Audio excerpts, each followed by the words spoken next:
under 1 second between the top 3 karts after 3 runs down the course, and it got faster and faster. I think tyres were being blown up and brakes were being disconnected, I suspect, to get these sorts of speeds.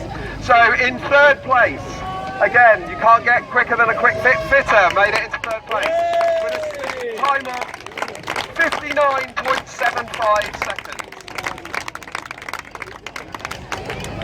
There is less than 0.4 of a second between 1st and 2nd. That's Formula 1. Okay, so in 2nd place with a time of 58.75 seconds is Tees Croft Electrical. And you've pretty much been in the lead for most of today.